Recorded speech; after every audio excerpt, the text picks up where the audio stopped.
الرحیم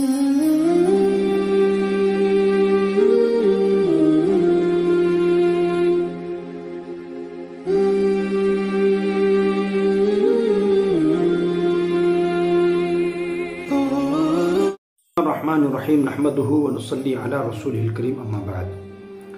گزشتہ قسط نمبر 11 جو تھی اس میں شوہر کی ذمہ داری، بیوی کے حق جو ذمہ داری ہیں بیوی کی وہ پورا کرنا، اور جو ہے عزت نفس مجروح نہ کرنا، اور اب ہے انا پرستی نے گھر کا سکون کیسے خراب کر دیا۔ یہ 11ویں اور 12ویں ہے کہ انا پرستی نے گھر کا سکون کیسے ختم کر دیا۔ دوسروں کی عزت نفس مجروح کرنے کی عادت انا پرستی کی وجہ سے ہوتی ہے۔ یہی وہ بیماری ہے جس نے آج ہمارے گھروں کا سکون ختم کر دیا۔ اگرچہ مرد کے لیے یہ بہت بڑا امتحان ہے کہ اسے دونوں جانب برابری کرنی ہے، انصاف سے کام لینا ہے، ماں کو اس کا حق پورے عزت اور احترام کے ساتھ دینا ہے، اور بیوی کے حقوق میں بھی کمی نہیں آنے دینی۔ ماں کی عزت اور احترام کا یہ مطلب ہرگز نہیں کہ بیوی کی عزت نفس مجروح کی جائے، اور بیوی کی رعایت کا بھی یہ مطلب ہرگز نہیں ہے کہ ماں کے ساتھ بدسلوکی کی جائے۔ کتنے لوگ ہیں جنہوں نے والدین کو ایک طرف کر دیا اپنی بیوی کی وجہ سے، اور کتنے ہی لوگ ہیں جو والدین کے کہنے پہ بیوی کو صبح سے شام تک ذلیل کیا جاتا ہے۔ اس کا بہترین طریقہ ہے، اگر آپ چاہتے ہیں دونوں تو الگ رہیں، والدین کی خدمت کریں، اپنے گھر کو سنبھالیں۔ عزیزو، اس نانا پرستی کے بت نے آج ہمارے گھروں کے سکون کو آگ لگا رکھی ہے۔ ہر طرف سے یہی آواز آ رہی ہے، میرا خیال نہیں رکھا جاتا، میری تو اس گھر میں کوئی حیثیت ہی نہیں ہے۔ اللہ کرے آج ہماری ماؤں اور ہماری ان بہنوں کو زندگی گزارنے کا سلیقہ آ جائے، ایک دوسرے کی رعایت کرنے کا ڈھنگ آ جائے، دوسروں کے لیے اپنا حق چھوڑنے کا جذبہ پیدا ہو جائے، تب ہمارے گھروں میں محبتوں کی بہاریں آئیں گی۔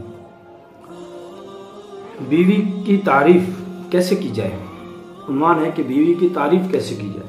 اسی طرح اس بچی کا یہ بھی حق ہے کہ اس کی اچھائیوں پر اس کی تعریف کی جائے۔ ایسی بدقسمتی ہے میرے عزیزو آج غیر عورتوں کی تعریف کی جاتی ہے، اور اپنی بیوی کی خامیوں کو دوربین لگا کر تلاش کیا جاتا ہے۔ جی ارے بھائی، اگر آپ دوربین لگائیں گے تو پھر وہ خوربین لگائے گی۔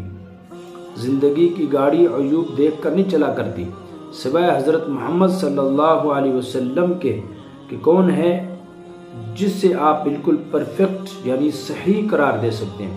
خامیوں سے تو کوئی بھی خالی نہیں ہے، اس لیے خوبیاں دیکھیں، خوبیاں دیکھنے سے ہی زندگی کی گاڑی چلتی ہے۔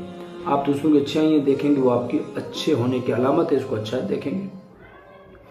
میرے عزیزو، یقیناً عورت میں خامیاں ہوتی ہیں، اور مانا کہ اس سے کوتاہیاں بھی ہو جاتی ہیں، لیکن اس کا مطلب یہ ہرگز نہیں ہے کہ ہماری نظر ان خامیوں اور کوتاہیوں پر تو پڑے، اس لیے کہ خامیاں دیکھنے اور کوتاہیوں پر نظر رکھنے سے زندگی نہیں بنتی، بلکہ کرنے کا کام یہ ہے کہ اس کی خوبیوں پر نظر رکھی جائے، اور خامیوں کوتاہیوں پر چشم پوشی سے کام لیا جائے، اور اس کی خوبیوں پر جائز حد میں رہتے ہوئے اس کی تعریف کی جائے۔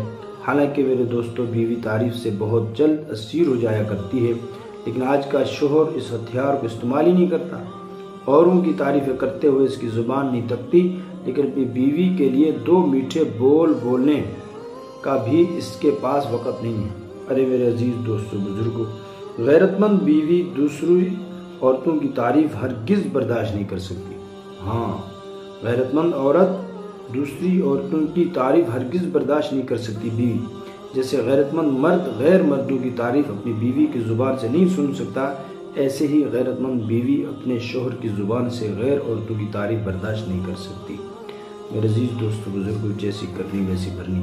جیسے ہم چاہتے ہیں کہ ہماری بیوی پاکیزہ رہے، حیا والی ہو، عزت دار ہو، تو ہمیں کوشش کرنی چاہیے کہ ہمیں بھی اللہ تعالیٰ وہ وقار نصیب فرمائے کہ اپنے گھر کا خیال رکھ سکیں۔ بچوں کا اس سے بنیادیں پکی ہوتی ہیں، ورنہ اجڑ جاتی ہیں۔ اللہ تعالیٰ ہم سب کو عمل کرنے کی توفیق عطا فرمائے۔ آگے بیوی کے وقت کیسے دیں، اس کے متعلق ہوگا انشاءاللہ۔ ان ویڈیوز کو آگے ضرور بھیجا کریں، اور ہمارے چینل کو سبسکرائب، لائک اور شیئر کریں تاکہ یہ باتیں آپ تک پہنچتی رہیں۔ ہماری کوشش ہوگی آپ کو تک اچھی باتیں پہنچائیں۔ السلام علیکم ورحمۃ اللہ۔